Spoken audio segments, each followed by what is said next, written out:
Hello everyone students, बच्चों आज के लेक्चर में हम डिस्कस करेंगे एग्रीकल्चर फाइनेंस। ठीक है, ये जीआरएफ सोशल साइंस की सीरीज का नेक्स्ट पार्ट रहेगा। जो भी सिलेक्टेड टॉपिक है वो मैं कवर करवा रहा हूँ। मे भी आपकी 17 को एग्जाम है, तो आज मैं काफी लेक्चर्स ऐड करने वाला हूँ। ठीक है, मैंने पिछले कुछ दिनों में ये देखा है कि मैं जब ये सीरीज शुरू किया था स्टार्टिंग में अच्छा खासा रिस्पॉन्स था, बच्चे रिस्पॉन्स दे रहे थे, लेकिन फिर मैंने लास्ट एक वीडियो अपलोड किया था सप्लाई एनालिसिस का, तो मुझे कुछ अच्छा रिस्पॉन्स नहीं मिला। इस वजह से मैंने सोचा कि नहीं यार, ये सीरीज में अब नहीं करवाऊंगा। लेकिन फिर बच्चों के मैसेज आए कि नहीं सर इसको कंप्लीट करवाइए। तो मैं आपको यहाँ पे सिलेक्टेड टॉपिक जो बचे हुए हैं, जैसे एग्रीकल्चर फाइनेंस बेसिक क्या होता है, क्रेडिट क्या होता है, 3R क्या होता है, 5C क्या होता है, 7P क्या होता है, ये कंप्लीट करवा के एंड देन मैं आपको यहाँ पे एग्रीकल्चर एक्सटेंशन की एक मैराथन क्लासेस दे दूंगा। तो आपका एक ओवरऑल जो है क्रैश कोर्स कंप्लीटली हो जाएगा।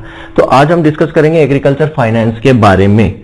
ठीक है, क्या होता है एग्रीकल्चर फाइनेंस, देखो क्यों जरूरत पड़ती है। तो फार्म फाइनेंस, एग्रीकल्चर का फाइनेंस का मतलब क्या होता है, हम सिंपल समझ सकते हैं, फार्म फाइनेंस। फार्म फाइनेंस हम समझ सकते हैं, एग्रीकल्चर फाइनेंस का मतलब हम समझ सकते हैं फार्म फाइनेंस। अब क्या होता है कि जो फार्मर्स होता है, फार्मर्स को एग्रीकल्चर जो नई टेक्नोलॉजीज है ना, टेक्नोलॉजी से या फिर मशीनरी है, इक्विपमेंट है, जो भी कुछ परचेज करना रहता है, जो स्मॉल फार्मर है, छोटे फार्मर है, उनके पास क्या होता है, इतनी सेविंग नहीं होती है, इतना रिटर्न नहीं आता है, जिसकी वजह से वो उतना इन्वेस्टमेंट नहीं कर पाते हैं। मतलब मैं अगर मैं बोलूं तो एक साइकिल, एक विस्कस साइकिल यहाँ डेवलप होती है स्मॉल फार्मर्स के लिए। होता क्या है कि फार्मर्स, जो स्मॉल फार्मर रहता है उसको क्या मिलता है, लो रिटर्न मिलता है। क्यों मिलता है लो रिटर्न? क्योंकि उसके पास लो सेविंग होती है। लो सेविंग क्यों होती है? क्योंकि वो क्या करता है, लो इन्वेस्टमेंट करता है। क्या करता है? लो इन्वेस्टमेंट करता है, इसलिए उसके पास क्या होती है, लो सेविंग्स होती है। एंड जब लो इन्वेस्टमेंट करता है तो अल्टीमेटली उसको क्या मिलेगा, लो इन्वेस्टमेंट मिलेगा। तो सीधी सी बात यहाँ पे क्या है, जो छोटा फार्मर होता है या मार्जिनल फार्मर होता है, जिसके पास अच्छा खासा पैसा नहीं होता है, या फिर जिसके पास पैसा होता भी है तो भी वो क्या करता है, फाइनेंस लेता है। क्यों? क्योंकि उसको नई टेक्नोलॉजी को एडॉप्ट करना रहता है या फिर उसको अपने फार्म पर कुछ इंप्रूवमेंट करना रहता है, तो वो क्या करता है, लोन लेता है या क्रेडिट लेता है। तो जो फार्म फाइनेंस का मतलब ही क्या हो गया कि जो स्मॉल फार्मर होते हैं वो कम इन्वेस्टमेंट कर पाते हैं। क्यों कम इन्वेस्ट कर पाते हैं? क्योंकि उनके पास रिटर्न ही कम आता है, वो जिसकी वजह से सेविंग कम कर पाते हैं। ठीक है, अब इससे होता क्या है, अब फार्मर्स अपनी सेविंग कैसे बढ़ाए, अपनी प्रॉफिट को कैसे बढ़ाए, अपने प्रॉफिटेबल कैसे करे बिजनेस हो, या अपने फार्म को कैसे प्रॉफिटेबल बनाए। तो सीधी सी बात, उसको क्या लेना पड़ेगा, लोन लेना पड़ेगा, कर्जा लेना पड़ेगा, फाइनेंस लेना पड़ेगा। जिससे फाइनेंस लेगा तो वो क्या करेगा, नई टेक्नोलॉजी को एडॉप्ट करेगा, नई चीजें करेगा, अपने फार्म को इंप्रूवमेंट करेगा, मशीनरी खरीदेगा, इक्विपमेंट खरीदेगा। जिससे क्या होगा, उसकी प्रोडक्टिविटी बढ़ेगी, प्रोडक्शन बढ़ेगा तो क्या होगा, उसकी सेविंग बढ़ेगी तो वो नेक्स्ट टाइम के लिए ज्यादा इन्वेस्टमेंट कर पाएगा, ज्यादा इन्वेस्टमेंट करेगा तो उसको ज्यादा रिटर्न मिलेगा। तो ये सारी चीजें हैं जिसकी वजह से फार्मर्स क्या करता है, फाइनेंस लेता है, क्रेडिट लेता है, ऋण लेता है। कई तरीके ऋण लेने के, या तो मनी लेंडर्स होते हैं, मेन तो मनी लेंडर्स ही होते हैं जो सबसे ज्यादा जो है फार्म फाइनेंस देते हैं। लेकिन वो क्या है, इलीगल है, इनएडुकेट है, जिसपे गवर्नमेंट ने बैन भी लगा रखा है कि इस पर केस हो सकता है। कई गवर्नमेंट एजेंसीज है, कोऑपरेटिव सोसाइटीज हो गई, कॉमर्शियल बैंक्स हो गई, जो क्या देती हैं, लोग अपने रिलेटिव से भी लेते हैं। मतलब इंस्टीट्यूशनल और नॉन इंस्टीट्यूशनल क्रेडिट्स के अंदर ही आ जाता है। तो उसके बारे में भी डिस्कस करेंगे, कई सारी चीजें। तो एग्रीकल्चर फाइनेंस का मीनिंग क्या होता है फिर, अगर समझे तो एग्रीकल्चर फाइनेंस का मीनिंग क्या है, अगर जिस तरीके से हम बात कर रहे हैं तो एग्रीकल्चर फाइनेंस का मीनिंग क्या है, मतलब क्या होगा कि हम यहाँ पे एग्रीकल्चर फाइनेंस क्यों ले रहे हैं, एग्रीकल्चर प्रोडक्शंस को बढ़ाने के लिए, एग्रीकल्चर प्रोडक्टिविटी को बढ़ाने के लिए ले रहे हैं। क्लियर है? अब इससे रिलेटेड जितने भी फाइनेंस के एस्पेक्ट होंगे, मतलब कि हमें फाइनेंस क्यों लेना है, अगर मैं एक फार्मर हूं, मुझे अपना, मेरे पास इतनी लैंड है और मुझे अपने फार्म पर ये बिजनेस करना है, मान लो मुझे डेयरी फार्म लगाना है या मुझे ये क्रॉप लगाना है, इसके लिए मुझे इतना इन्वेस्टमेंट करना पड़ेगा, इतना सीड, इतना फर्टिलाइजर लगेगा। तो मैं पूरा क्या करूंगा, एक एनालाइज करूंगा, एग्जामिनेशन करूंगा कि मुझे फार्म पर इतने पैसा, मेरा इतना इन्वेस्टमेंट लगने वाला है, मेरे पास इतना है और मुझे इतने की और जरूरत पड़ेगी। ठीक है, तो मतलब हम जब अपने फार्म पर पूरे फाइनेंशियल एस्पेक्ट की स्टडी करते हैं कि कितना फार्म फाइनेंस हमें लगने वाला है, वो हम एग्जामिन करते हैं, एनालाइज करते हैं, ठीक है, क्यों? क्योंकि हमें एग्रीकल्चर प्रोडक्टिविटी ज्यादा मिले, उसको हम बोल देते हैं एग्रीकल्चर फाइनेंस। आगे समझिए, आगे देखिए, एग्रीकल्चर फाइनेंस क्या है? Generally means studying and examine analysing the financial aspect pertaining to farm business. मतलब फार्म बिजनेस से रिलेटेड, पर्टेनिंग का मतलब होता है संबंधित, तो फार्म बिजनेस से संबंधित जितने भी फाइनेंशियल एस्पेक्ट होते हैं उसको एनालाइज करना, एग्जामिन करना, स्टडी करना, एग्रीकल्चर फाइनेंस कहलाता है। और ये हमारे इंडिया का कोर सेक्टर है। कोर सेक्टर मतलब कि मेन सेक्टर बोल सकते हैं। तो वही मैंने बोला कि मान लो एक मैं फार्मर हूं, मुझे फार्म पर कितना फाइनेंस चाहिए, है ना, कितना फाइनेंस मुझे फार्म पर चाहिए। मान लो एक हेक्टेयर लैंड है किसी फार्मर के पास और वो क्या लगाना चाह रहा है, वहां पे क्रॉप लगाना चाह रहा है। अब उस क्रॉप में कितना उसका खर्चा आने वाला है, कौन सी वो टेक्नोलॉजी यूज करेगा, कौन सी उसके लिए उसको मशीनरी खरीदनी पड़ेगी, कौन सा इक्विपमेंट उसको खरीदना पड़ेगा, ठीक है, पूरा वो क्या करेगा, एक प्लान करेगा, बजट बनाएगा कि इतना पैसा मुझे इन्वेस्ट करना पड़ेगा तब जाके मुझे इतना रिटर्न मिल सकता है। अब उसके पास मान लो पैसा नहीं है तो वो क्या करेगा, उसको पता है कि मुझे यहाँ पे इतना फाइनेंस चाहिए, इतना पैसा लेना पड़ेगा, फाइनेंस लेना पड़ेगा।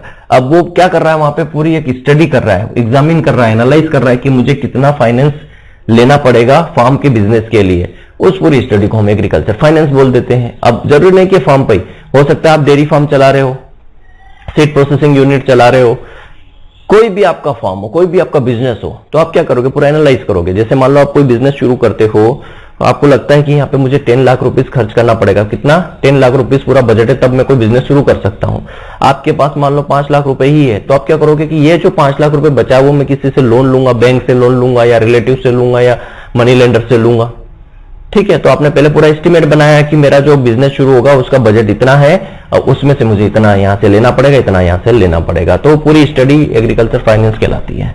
अब finance aspect including money matter. अब फाइनेंशियल एस्पेक्ट के अंदर चीजें क्या आती है, फाइनेंस के अंदर क्या चीज आती है, टोटली मनी आता है, पैसा आता है ना, पैसा आता है जो हमारे एग्रीकल्चर प्रोडक्ट, जो प्रोडक्ट होता है एग्रीकल्चर प्रोडक्ट, या तो उसकी प्रोडक्टिविटी के लिए, उसको बढ़ाने के लिए, उसके प्रोडक्शन के लिए, या फिर उसके डिस्पोजल के लिए। मतलब कि जो हमारा एग्रीकल्चर प्रोडक्ट है उसके प्रोडक्शन के लिए हम फाइनेंस लेते हैं और उसके डिस्पोजल के लिए, उसके यूज के लिए, ठीक है। अब मान लो मेरे पास पैसा नहीं है लेकिन मुझे खाने के लिए गेहूं चाहिए, तो मुझे कहीं से कहीं पैसा उधार लेना पड़ेगा, पैसा उधार लूंगा और गेहूं खरीदूंगा, तभी मेरे घर में रोटी बनेगी। तो डिस्पोजल के लिए भी और एग्रीकल्चर प्रोडक्ट के प्रोडक्शन के से रिलेटेड जो भी मनी मैटर्स होता है वो फाइनेंशियल एस्पेक्ट के अंदर आता है, ठीक है। आप चाहे एग्रीकल्चर का प्रोडक्शन करो या फिर आप उसका यूज करो, आपको क्या देना पड़ेगा, आपको फाइनेंस लेना पड़ेगा, या वो किसके अंदर आता है, मनी, पैसे से संबंधित है, पैसे से रिलेटेड है, और वो किसके अंदर आता है, फाइनेंशियल एस्पेक्ट के अंदर आता है।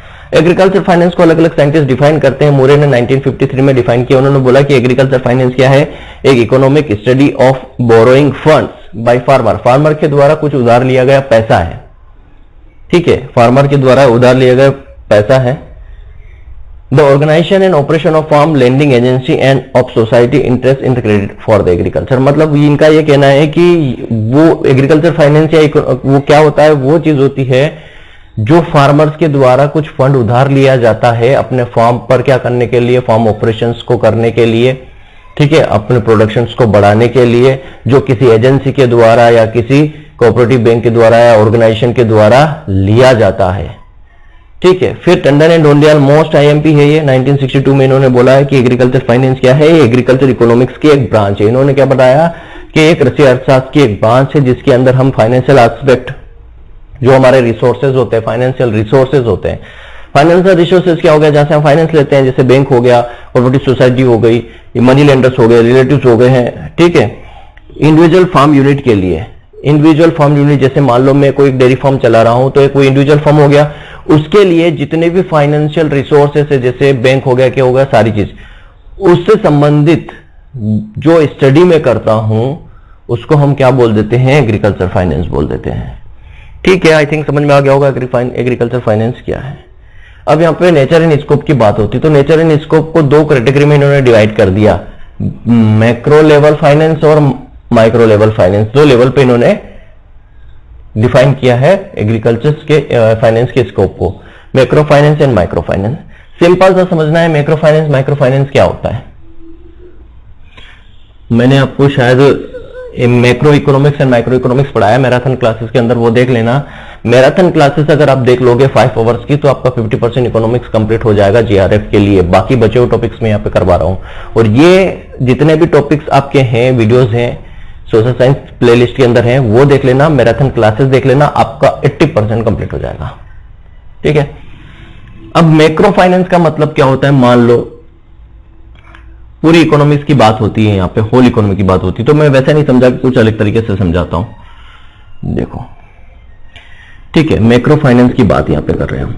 ठीक है, मैक्रो फाइनेंस की, मान लो एक फर्म है ए, ठीक है, एक ये फर्म बिजनेस है ए, कोई भी हो गया, डेयरी फर्म हो गया। ठीक है, सेम एक फर्म है बी एंड एक फर्म है सी, 3 फर्म है ये।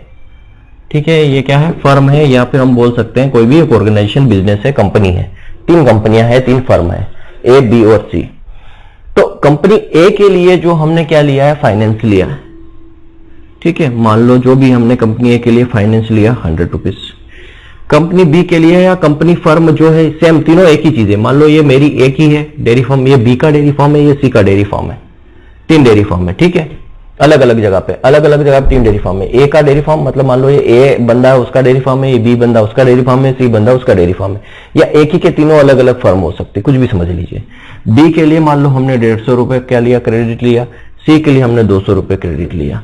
अब यहाँ पे मैक्रो फाइनेंस क्या होता है, मतलब मैक्रो इकोनॉमिक्स क्या होता है कि जितनी भी फर्म है, ठीक है, इंडिया के अंदर या जो भी बोलो स्टेट के अंदर जितनी भी फर्म है, उन सबके लिए कितना क्रेडिट लिया गया, पूरा होल एग्रीकल्चर क्रेडिट कितना है, उसको हम बोल देते हैं मैक्रो फाइनेंस।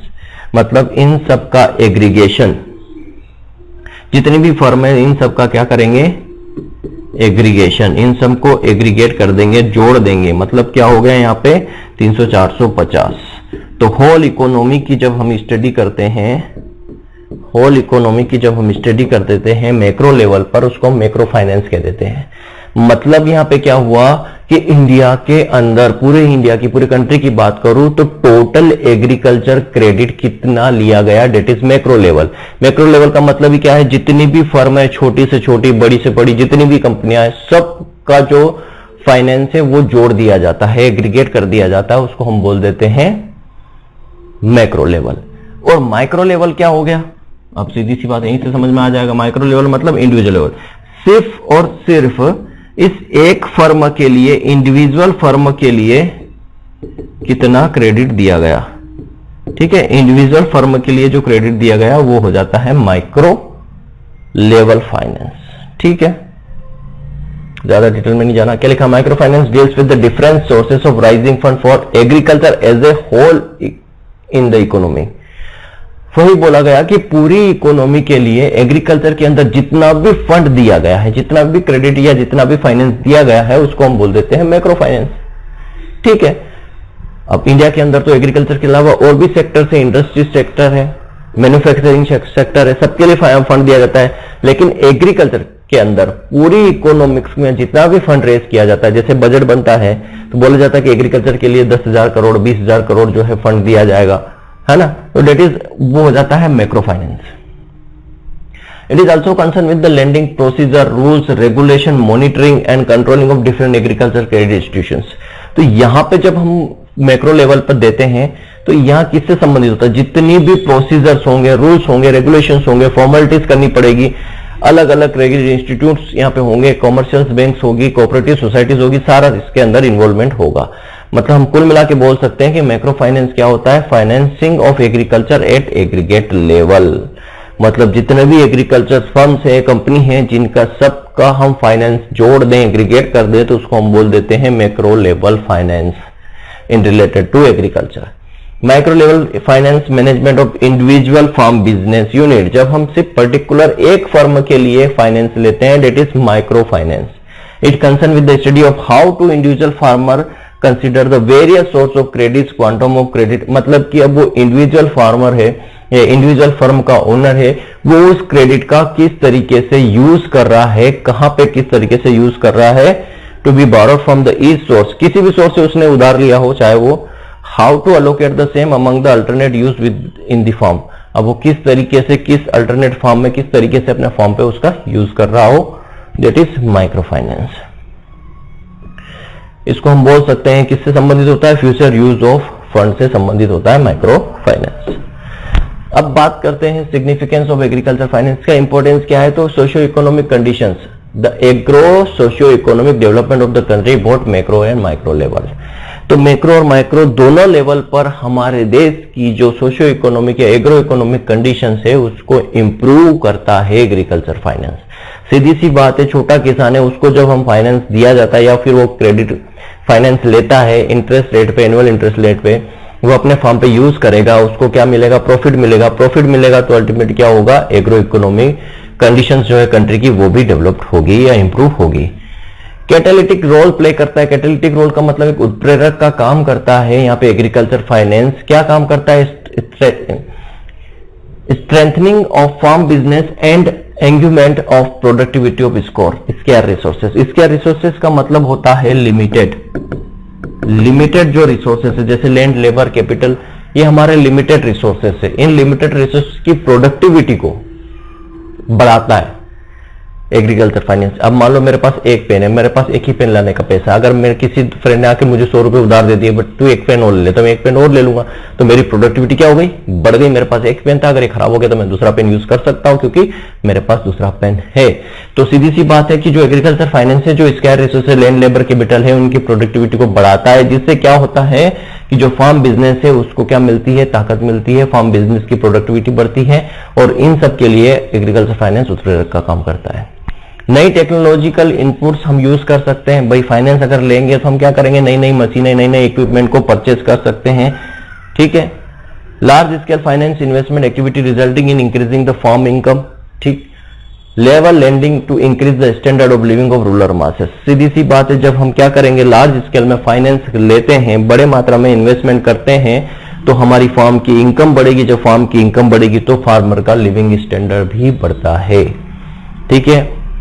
मैंने आज 100 रुपए लगाए और मुझे बदले में 500 रुपए रिटर्न मिले, तो मेरा क्या होगा, लिविंग स्टैंडर्ड भी बढ़ेगा, और मैं आगे नेक्स्ट टाइम के लिए जो अपने फार्म पे भी अच्छा खासा इन्वेस्टमेंट कर पाऊंगा, ठीक है। Farm finance can also reduce the regional economic imbalance. जो इम्बैलेंस होता है किसे, एक बड़ा फार्मर, एक छोटा फार्मर है ना। बड़ा फार्मर जो है उसके पास अच्छा खासा पैसा है तो पैसा लगा के और पैसा बना लेता है, लेकिन छोटा फार्मर है, लो सेविंग होती है, लो इन्वेस्टमेंट करता है, लो रिटर्न मिलता है, वो आगे नहीं बढ़ पाता है, वहीं का वहीं रहता है।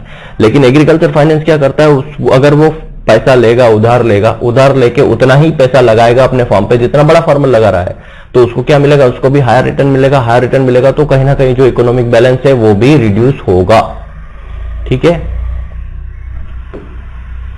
अब फार्म फाइनेंस लाइक लीवर एक मतलब लीवर का काम करता है, जिसके बीच में फॉरवर्ड और backward linkage to the economic development at micro and macro level. वही बात हो गई, लीवर का काम कर रहा है, मतलब सीधी सी बात है, एक तो जो पिछड़ा हुआ फार्मर है और एक जो है फॉरवर्ड फार्मर जो आगे अच्छा काम कर रहा है, एक डेवलप फार्मर है, और एक क्या है, एक पिछड़ा हुआ फार्मर है। वो अगर फाइनेंस लेगा, मतलब क्रेडिट लेगा, उधार लेगा, अपने फार्म पे लगाएगा, फार्म पे इन्वेस्ट करेगा और अच्छा खासा प्रॉफिट लेगा, तो सीधी सी बात है उन दोनों के बीच में जो है वो गैप कम होगी। डेवलप फार्मर और जो बैकवर्ड फार्मर, उनके बीच में गैप कम होगी, और उन दोनों के बीच में एक लीवर का काम करता है agriculture finance. As Indian agriculture still traditional, Indian agriculture आज भी माना जाता है कि बहुत ट्रेडिशनल है, पिछड़ा हुआ है, तो वहां पर ये जो है एग्रीकल्चर फाइनेंस की काफी जरूरत होती है। और ये क्या करता है, supporting infrastructure for adopting new technology, और नई टेक्नोलॉजी के जैसे नई टेक्नोलॉजी उसको एडोप्टिंग के लिए क्या करता है, एक सपोर्ट का काम करता है, ठीक है। मान लो 10 लाख रुपए की कोई मशीनरी है, तो जनरली कोई फार्मर नहीं परचेज कर पाएगा क्योंकि उतना पैसा उसके पास नहीं होता है, तो वो क्या करता है, उस नई टेक्नोलॉजी को फाइनेंस के थ्रू परचेज कर सकता है, ठीक है। मैसी इन्वेस्टमेंट की जरूरत पड़ती है। मैसी इन्वेस्टमेंट मतलब जैसे मान लो कि अगर हमें इरिगेशन प्रोजेक्ट लगाना है, रूरल इलेक्ट्रिफिकेशन करना है, installation of fertiliser and pesticide plant लगाना है, execution of agriculture promotional programme चलाना है, पॉवर्टी एलिवेशन प्रोग्राम चलाना है, तो इसके लिए हमें कई बहुत बड़े मात्रा में इन्वेस्टमेंट करना पड़ता है, और बड़े मात्रा में इन्वेस्टमेंट करना है तो उतना पैसा होता नहीं, तो हमें क्या करना पड़ता है, फाइनेंस लेना पड़ता है, और ये एग्रीकल्चर फाइनेंस ही तो क्या करता है, सपोर्ट करता है इन सब चीजों के लिए। तो एग्रीकल्चर फाइनेंस का क्या इंपॉर्टेंट है, जैसे कि हमने अभी देखा यहाँ पे। अब मोस्ट इंपॉर्टेंट टॉपिक आपका यहाँ पे आता है time value of money. Time value of money ये एक मोस्ट इंपॉर्टेंट टॉपिक है, जो आपके जीआरएफ एग्जाम के अंदर भी है। ये तो बेसिक था, मैंने फाइनेंस के बारे में बताया। जनरली क्वेश्चंस क्या बनेगा, बस ये टंडन एंड डोंडियाल के अकॉर्डिंग डेफिनेशंस आ सकती है and macro and micro level की डेफिनेशंस आ सकती है, बस वही क्वेश्चंस अगर बन सकता है। बट यहाँ पे टाइम वैल्यू ऑफ मनी को दो तरीके से class, time value of money को समझना, फाइनेंस के एस्पेक्ट में टाइम वैल्यू ऑफ मनी का बहुत ही रोल है। बहुत रोल का मतलब समझिए, आपने मान लो कोई लोन लिया है 100 रुपीज, ठीक है, लोन लिया आपने 100 रुपीज लोन लिया। अब यहां पे क्या है, मान लो आपने 5 इयर्स के लिए लोन ले लिया, ठीक है, 5 इयर्स के लिए आपने लोन लिया, 1 ईयर के लिए लिया, कितने भी साल के लिया, कोई डिफरेंस नहीं। अब यहाँ पे टाइम वैल्यू का क्या मेन इंपॉर्टेंस क्या है, मान लो आपने यहाँ पे आपके फार्म पे क्या लगाया, ऑर्चर्ड, किसी भी ऑर्चर्ड, मतलब मान लो आपने मैंगो ऑर्चर्ड लगाया। अब मैंगो ऑर्चर्ड आपने लगाया तो इससे आपको रिटर्न कब मिलेगा, 5 to 10 ईयर्स में, ठीक है। आजकल तो डेवलप्ड या कई सारी ऐसी वैरायटी है जो 3 to 4 ईयर्स में, तो आपको रिटर्न 5 to 10 ईयर्स में मिलेगा। मतलब आपको 5 साल या 5 से 10 साल आपको वेट करना पड़ेगा, तब जाके आपको इनकम होगी, रिटर्न मिलेगा। क्यों? क्योंकि ऑर्चर्ड है, ऑर्चर्ड लगाया, डेवलप होगा, है ना, 3 से 4 साल में इसमें प्रोडक्शन आएगा तब जाके आपको इनकम होगी, है ना। तो 4 से 5 साल आपका जो इंटरेस्ट है, आपने जो लिया है ऋण, वो क्या होगा, आपका कंपाउंड होता जाएगा या डिस्काउंट होता जाएगा, जो भी 2 तरीके होते हैं, है ना। तो उसमें क्या होता है, इंक्रीमेंट होता रहता है। तो आपकी 5 साल तक कोई भी इनकम नहीं होगी, 0 इनकम आपकी रहेगी। तो यहाँ पे टाइम वैल्यू मनी का क्या मेंस है कि सीधी सी बात है, आपका यहाँ पे 5 से 10 साल में आपको इनकम हो रही है, 5 से 10 साल में आपको रिटर्न मिल रहा है। तो यहाँ पे इसको हम 2 तरीके से क्लासिफाई कर सकते हैं कि आप जो यहाँ पे फाइनेंस लेते हैं वो या तो कंपाउंडेड फॉर्म में होता है या डिस्काउंटेड फॉर्म में होता है। अब यहाँ पे टाइम वैल्यू ऑफ मनी का क्या रोल है, जैसे present value of future sum, future value of present sum, 2 तरीके से हम देखते हैं कि प्रेजेंट वैल्यू क्या है और 5 साल बाद उसकी वैल्यू क्या होगी, और 5 साल बाद उसकी जो वैल्यू है आज उसकी वैल्यू कितनी है, उस बेसिस पे हम इसको 2 तरीके से समझते हैं। तो एक होता है कंपाउंडिंग,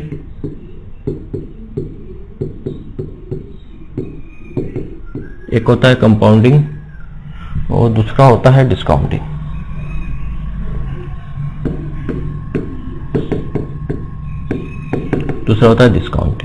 कंपाउंडिंग का क्या मतलब है, कंपाउंडिंग का मतलब होता है फ्यूचर वैल्यू ऑफ प्रेजेंट सम,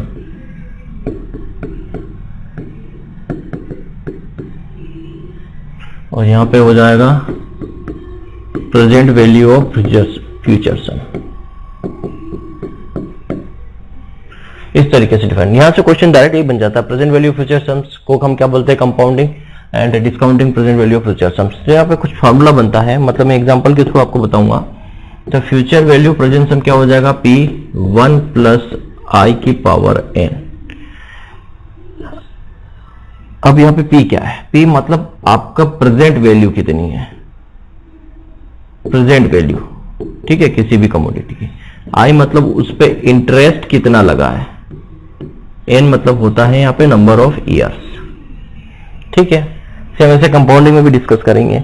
तो मान लीजिए आपने कोई फाइनेंस लिया 100 रुपीज, ठीक है, 100 रुपए आपने क्या लिया, यहाँ पे फाइनेंस लिया, 100 रुपीज फाइनेंस लिया, और उस पे जो annual interest I equal to लगा है 12%। 100 रुपए आपने फाइनेंस लिया और उस पे आपका एनुअल इंटरेस्ट मतलब सालाना ब्याज कितना, 12% आपको देना है। और आपने ये कितने साल के लिए लिया, 2 साल के लिया, 2 साल के लिए लिया। तो अब यहां पे आपका क्वेश्चन क्या बनता है कि 2 साल बाद आपको कितना, मतलब फ्यूचर वैल्यू कितनी हो जाएगी उसकी, फ्यूचर में आपको उसको कितना रिटर्न करना पड़ेगा, तो हम निकालेंगे। तो देखो कैसे निकाल सकते हैं, यहां पे समझिए, ये मैंने लिख दिया year, first year, second year, 2 year के लिए अगर हम देख रहे हैं तो, ठीक है। अब यहां पे मैं बोल दूं प्रेजेंट वैल्यू कितनी है, 100 रुपए, ठीक है। फर्स्ट ईयर तो प्रेजेंट वैल्यू 100 रुपए हो गई, फर्स्ट ईयर प्रेजेंट वैल्यू कितनी हो गई, 100 रुपए हो गई। अब टोटल जो कितना देना है, टोटल विथ इंटरेस्ट,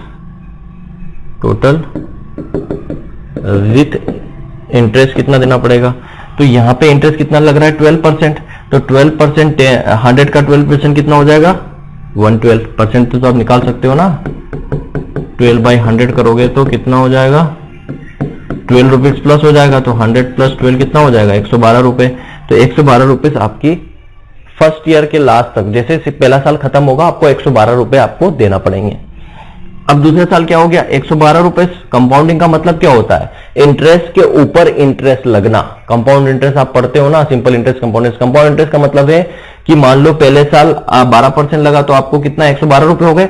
अब जो ब्याज लगेगा 12% वो 112 रुपए पे लगेगा। तो आप 112 रुपए पे जब ब्याज निकालोगे 12%, तो ये कितना हो जाएगा 13.44, मतलब यहाँ पे और जुड़ जाएगा तो ये 125.44 रुपीज हो जाएगा। तो मतलब आपकी जो फ्यूचर वैल्यू है उस प्रोडक्ट की या उस चीज की कितनी हो जाएगी 125.44 रुपए हो जाएगी। ठीक है, तो इसी को बोलते हैं कंपाउंडिंग। कंपाउंडिंग मतलब फ्यूचर वैल्यू प्रेजेंट सम। प्रेजेंट आपने 100 रुपए लिए, 100 रुपए आपने क्या लिए ब्याज लिया। ठीक है, एनुअल इंटरेस्ट 12% था, 2 साल के लिए लिया, तो 2 साल में उसकी वैल्यू कितनी हो जाएगी, मतलब फ्यूचर में आपने एनालाइज कर लिया कि 2 साल बाद मुझे कितना देना है 125 रुपए देना है। क्लियर है। तो आप इसको डायरेक्ट कैसे निकाल सकते हो, इस फॉर्मूले से डायरेक्ट निकाल सकते हो। देखो क्या आ जाएगा, प्रेजेंट वैल्यू 100 रुपए, 1 + i मतलब इंटरेस्ट 12 रुपए, 12% में तो नीचे अपॉन में 100 कर दूंगा अपॉन 2। तो यहाँ f = क्या हो जाएगा 100, यहाँ हो जाएगा कितना 100 + 112/100 की पावर 2। तो हम क्या कर सकते हैं 100 × 112/100 × 112/100 दो बार लिख सकते हैं, तो 100 से 100 कैंसिल, 112 का 112 में अब मल्टीप्लाई करोगे तो 125.44 अपॉन में 100, तो 125.44 रुपए निकाल सकते हो डायरेक्ट। आपने कंपाउंडिंग और कंपाउंडिंग पढ़ा होगा, कंपाउंड इंटरेस्ट और सिंपल इंटरेस्ट, अगर आप कॉम्पिटिटिव की तैयारी की हो तो वही फॉर्मूला है, ये डायरेक्ट निकाल सकते हो। तो इस तरीके से कर सकते हो। तो क्या होता है कंपाउंडिंग, फ्यूचर वैल्यू प्रेजेंट सब एग्जाम में क्या आ सकता है, फॉर्मूला पूछा जा सकता है या इसकी डेफिनेशन पूछी जा सकती है। नेक्स्ट हम बात करेंगे डिस्काउंटिंग। डिस्काउंटिंग इसका जस्ट अपोजिट होता है। डिस्काउंटिंग इसका जस्ट अपोजिट मतलब यहाँ पे जो इसका फॉर्मूला है ना f = p + 1 + i की पावर n। अब यहाँ पे बोथ साइड हम क्या करते हैं, मतलब फ्यूचर वैल्यू प्रेजेंट सम को हम क्या करते हैं डिवाइड कर देते हैं। बोथ साइड 1 + i की पावर n को डिवाइड करते हैं बोथ साइड। तो f अपॉन में 1 + i की पावर n हो जाएगा, यहाँ पे क्या हो जाएगा p 1 + i की पावर n अपॉन में 1 + i की पावर n। 1 + i की पावर n, 1 + i की पावर n का कैंसिल, तो यहाँ पे फार्मूला निकलता है p = f 1 + i की पावर n। तो ये प्रेजेंट वैल्यू फ्यूचर सम का फार्मूला बन जाता है, जिसको हम क्या बोलते हैं डिस्काउंटिंग बोलते हैं। तो यहाँ पे कहानी क्या आती है कि मान लो आपको प्रेजेंट वैल्यू बताना है, क्या बताना है, प्रेजेंट वैल्यू बताना है। ये हो जाएगा फ्यूचर सम, फ्यूचर सम और आई मतलब इंटरेस्ट, एन मतलब ईयर। तो मान लो आपका फ्यूचर सम कितना है, फ्यूचर सम आपका 125.44 रुपए है 2 साल का। एन = 2 साल कंप्लीट होने तक आपको 125.44 रुपए देना है फ्यूचर सम में। ठीक है, 2 साल का। आपको प्रेजेंट वैल्यू इसकी निकालनी है, तो आप यहां से प्रेजेंट वैल्यू सीधे से निकाल सकते हैं। 125.44 1 प्लस इंटरेस्ट वही 12% इंटरेस्ट, आई = 12% इंटरेस्ट है। अब 12% इंटरेस्ट है तो मतलब हम यहाँ क्या कर सकते हैं 1.12 की पावर 1.12 की पावर 2। जब आप इसको डिवाइड करोगे 1.12 की पावर 2 को, तो 125.44 और यहाँ पे 1.12 इंटू 1.12, जब आप इसको डिवाइड करोगे तो आपकी वैल्यू आ जाएगी 100 रुपीज। तो प्रेजेंट वैल्यू आपकी निकल के आ जाएगी, करके देख लेना डिवाइड करके, तो 100 रुपीज आ जाएगी। तो कंपाउंडिंग डिस्काउंटिंग जस्ट एक दूसरे के अपोजिट है। ठीक है, यहाँ पे हम निकालते हैं फ्यूचर वैल्यू। अगर प्रेजेंट में हमें दिया गया है तो हम फ्यूचर वैल्यू निकाल सकते हैं ईयर की 2 साल बाद कितना होगा, और अगर हमें फ्यूचर वैल्यू दी है कि 2 साल बाद आपकी ये रहेगी तो प्रेजेंट वैल्यू कितनी होगी, तो वो हम निकाल सकते हैं।